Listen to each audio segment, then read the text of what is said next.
This is an Irreverent podcast. Check out irreverent.fm for shows from all our friends. Hey everybody, Blake here. Welcome to Evangelical. This week's episode is a little bit different. That's actually a promo for a separate feed that I just started today called Exvie Extras. That's Exvie Extras. And what it is a daily-ish sort of podcast that I'm going to do on a more regular basis throughout the week, talking about things that have surfaced in the news that are relevant to evangelicals and other people that are interested in what evangelicals are up to or the sort of religion headlines of the day.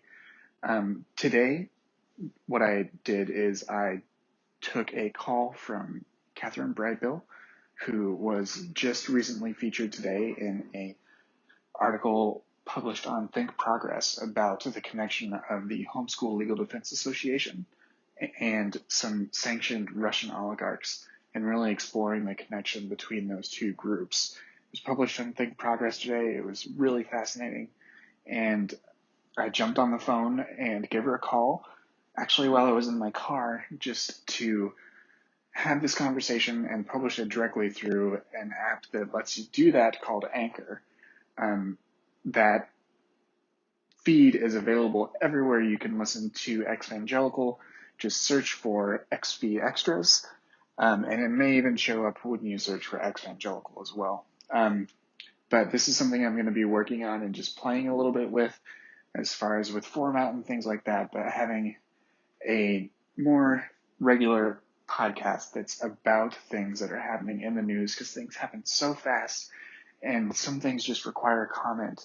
And I'm going to try to bring in people that are part of the news or know what they're talking about and have something to say about this. So please check it out. Please go over and subscribe over wherever you listen to podcasts and give it a shot. Give it a try. Let me know what you think. Contact me the way you always do, through email or through Twitter or in the Facebook group, and let me know what you think. All right, let's get into it. Hey everyone, welcome to Exvie Extras. This is a new podcast that I am starting to do from my car. Yes, from my car. I have had this idea for a little while of doing a show that is more informal than Evangelical in the main feed and actually features people talking either in a group or one-on-one about something in the news. So today I was able to tap my friend Catherine Brightbill, who I met at the Evangelical Community Roundtable back in the fall of last year. And she was recently featured in an article that was published today on Think Progress. And it details the involvement of the HSLDA, the Homeschool Legal Defense Association, with Russian folks who have been sanctioned, and details the connections there between this group that is a far-right religious homeschool education group and its connections to Russian ne'er-do-wells. It's a short little interview here focusing on Catherine's expertise in this area, and I hope you dig it. This is something that I'm going to be doing a little more often. As I updated the cover art to this, it's really going to be a daily-ish podcast, and hopefully this will continue to develop on its own as well as its own sort of project. So let me know what you think, and please listen to this interview, and thanks. Hi everyone, welcome to Exvie Extras. This is a companion little podcast to Evangelical that is going to feature some more just informal interviews and more shorter form interviews than what you find on the other feed. Today I'm talking to Catherine Brightbill, who works for the Center for Responsible Homeschooling, and she was recently interviewed for a wonderful piece in Think Progress today. Thanks for talking to me today, Catherine. Thank you for having me. And just a correction, it's the Coalition for Responsible Home Education. Oh, I apologize. The Coalition. Sorry about that. If you could you tell me a little bit about the work of the Coalition for Responsible Homeschooling and the sort of work that you do there? Yes, we launched, but a group of homeschool alumni came together and realized that there wasn't any kind of homeschool alumni narrative and outlook in forming homeschool policy. And because of that, there are a lot of kids who are falling through the cracks because of educational neglect or child abuse. So Mm. we formed to both do research, which is virtually non-existent right now on homeschooling, and to do policy advocacy. So you yourself are also a homeschool alum. Yes, I was homeschooled all the way through kindergarten through graduation. And I know that homeschooling is not by any means like a sort of monolithic thing, but there are a number of large organizations, especially within sort of evangelical or fundamentalist circles, that provide a lot of curriculum that's used widely, correct? Right. A lot of curriculum comes from the Bob Jones University Press and the Pensacola Christian College's a backup press. A lot of the homeschool curriculum is from groups like that or other kind of religious right Christian organizations that are directly marketing to homeschoolers. And And then also a lot of the organizations, or most of the organizations about homeschooling, are from the religious right side of the spectrum and see homeschooling as another facet of religious right culture wars. mm, and in that respect, what sort of impact does being homeschooled and learning this sort of curriculum have for the students? Uh, when you're educated with that kind of curriculum, um, you end up with fairly significant gaps in your education, especially in Mm, history and science, unless you or your parents are going out and specifically looking for other sources to fill in the gaps, especially with history. The major Christian history textbook publishers that market to homeschoolers are presenting a specifically white supremacist, white nationalist vision of history, rewriting it where the Confederacy was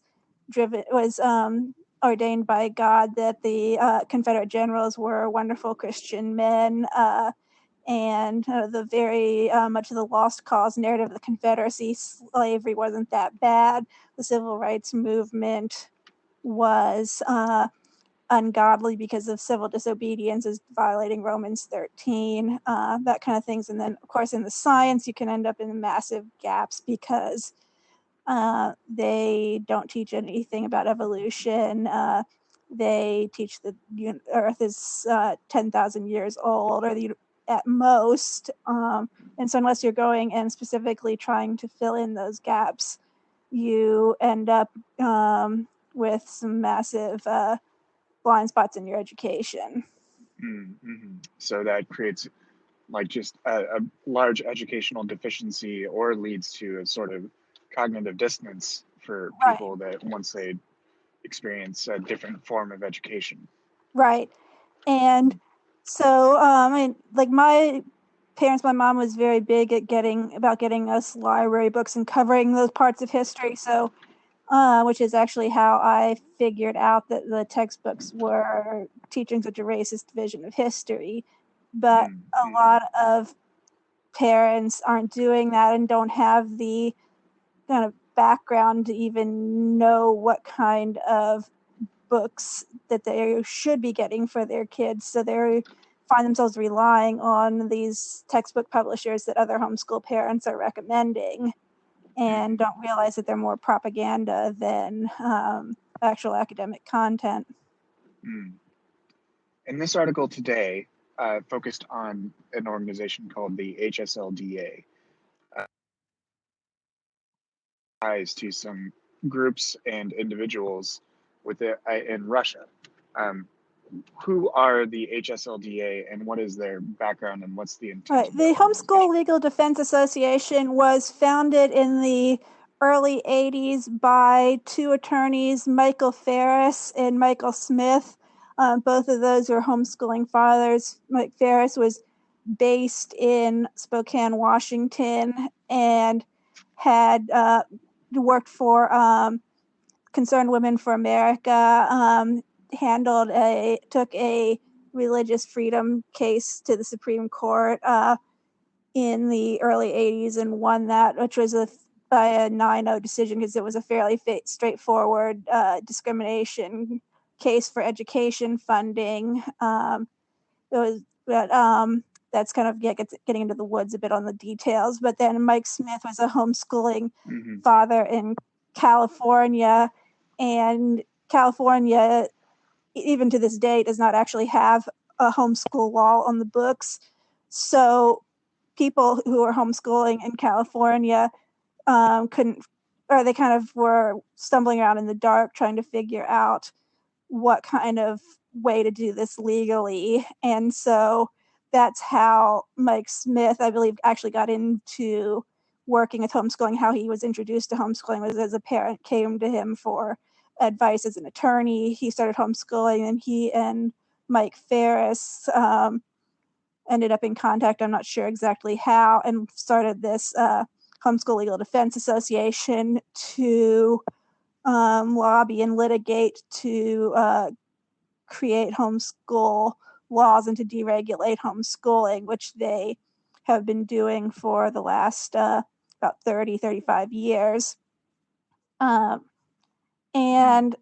one of the big prongs, which is not particularly advertised in publicly, but is big part of their messaging to homeschool member families, is this sort of vision of homeschooling and homeschooled kids as the foot soldiers in the culture wars. Homeschooled kids are the ones who are supposed to grow up to take over government for conservative Christian values. They're supposed to rebuild society in kind of that religious right Christian image. Yeah, right.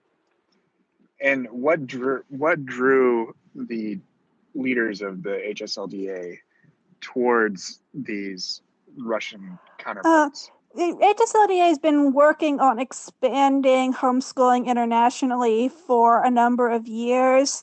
It's partly just because they are promoting homeschooling. They think that homeschooling is an unmitigated good and that parents all over the world should be promoting it. It's also because they appear to be pursuing a legal strategy trying to use international law to establish homeschooling as a fundamental human right under international law.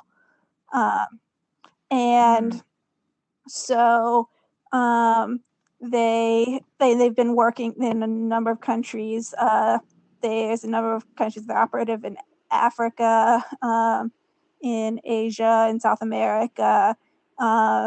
They are trying to work in Germany where homeschooling is banned to try to change that, and are kind of using the international law to establish the legalization or that homeschooling is the fundamental right. And so they, as part of that, they made contact with people in Russia who are kind of aligned with religious right values in Russia, and have been working with them since at least 2010, 2011, in trying to establish kind of a homeschooling in Russia. And back in, I believe it was 2011, they had homeschoolers bombard the Russian consulate to try to liberalize the homeschooling laws in Russia. So in Russia, it's not as widely practiced as in the United It's not States. as widely practiced, but it is legal. There's not a whole lot of regulation under Russian law for homeschooling, which I think HSLDA likely saw that as a good inroad. And because Russia has been using the American religious right and have been reaching out to the American religious right, Russian government has for a number of years, using like the anti-LGBT legislation, other playing up the religious aspect. On Russian side of things, it was kind of a natural thing to align with HSLDA, and because of how connected HSLDA leadership is within the American religious right, as kind of a natural partnership for very different reasons on both sides of the spectrum.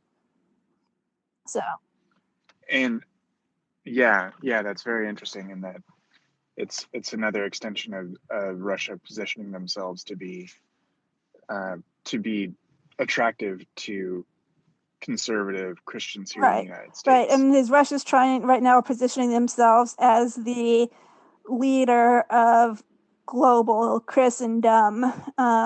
There's writings on Russian websites that are sort of focused or directed towards the American religious right that positions Russia as like the new Constantinople, where the center of Christendom moving east from Rome to Constantinople to St. Petersburg and Moscow. So that's it's a very intentional positioning of themselves as that center of global Christendom. Interesting. As an aside, my history professor at my Christian college said that sort of God's blessing was working west from Europe to the United States to China. Yeah, that's kind of interesting. That's what I heard over the years too. But, oh dear. Yeah. But so they're positioning themselves as the new center of conservative Christendom, and in that respect, they had this conference, which a number of audio just broke which up is on what me. What's that? Oh, I'm sorry.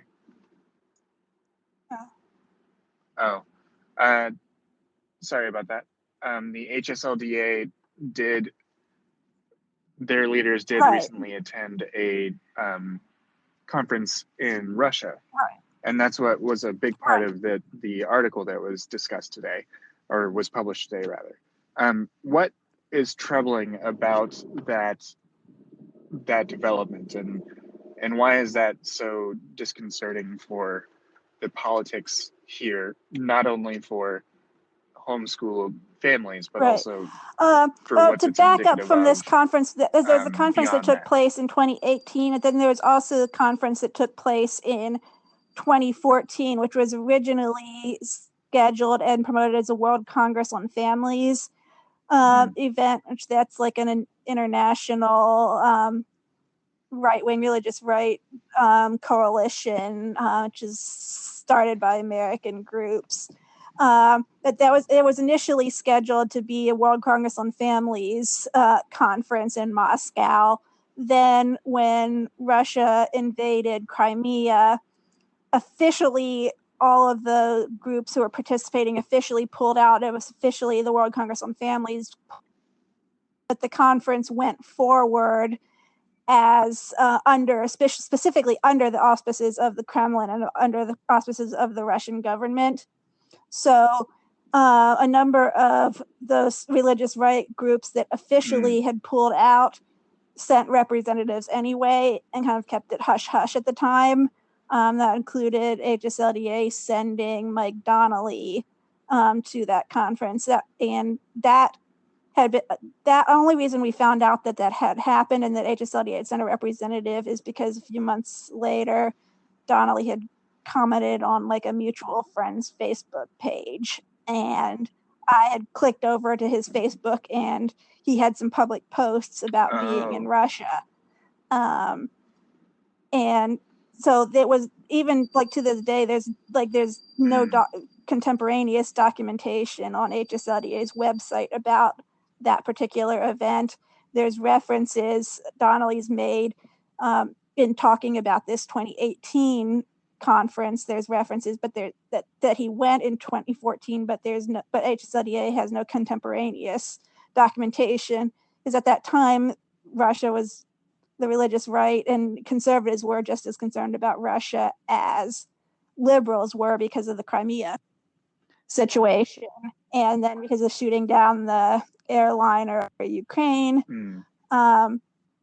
So at that time, it was very sort of hush hush. And what's very concerning is that in discussing this conference, the 2018 conference, it's gone from being that sort of thing where they're kind of keeping it secret to Mike Donnelly's writing on HSLDA's website about how Russia is being unfairly condemned by the West because they're this wonderful center for protecting the family, protecting parental rights, defending, which are dog whistles about anti-LGBT policies and sort of the very regressive religious right policies. So it's gone. So over the last 4 years, it's gone from this sort of secret thing to flat out saying that Russia's getting a bad rap from the West, and they're actually this wonderful defender of the faith.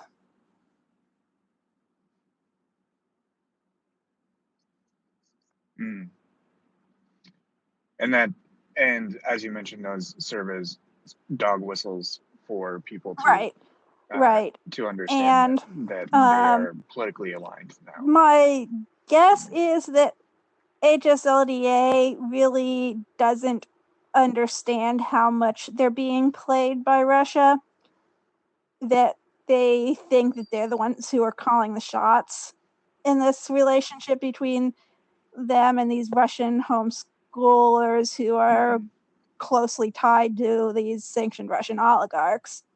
I'm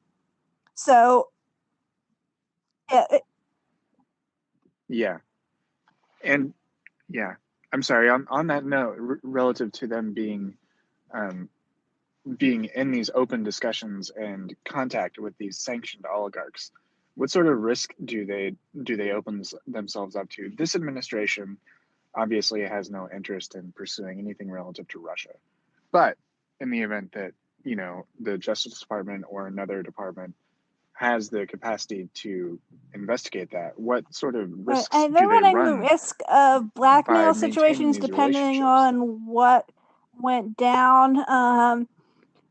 It seems like the way that Donnelly writes about it, he seems to be very naive and seeing Russia on his side. So the way he's writing about it doesn't seem like he's even considering the possibility that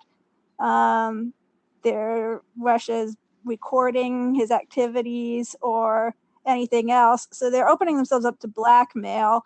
They're opening themselves up to at this point it's not treason, but they're opening themselves up to things that are very like walking the line between treason and just promoting these sort of questionable relationships. So I wouldn't call it treason what they're doing, but wow, opening themselves up to kind of Russian control and foreign control, and especially because of how connected they are with people like Mike Pence in the Trump administration, they're opening themselves up as kind of a conduit where they could, in fact, get drawn into this whole Trump-Russia investigation, and I don't think they really realize that.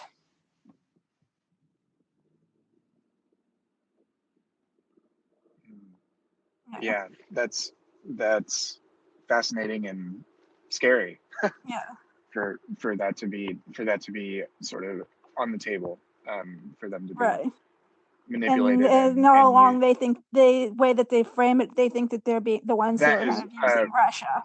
That is really, really fascinating, and I encourage everyone to read the article, and I'll be sure to post it in the show notes as well.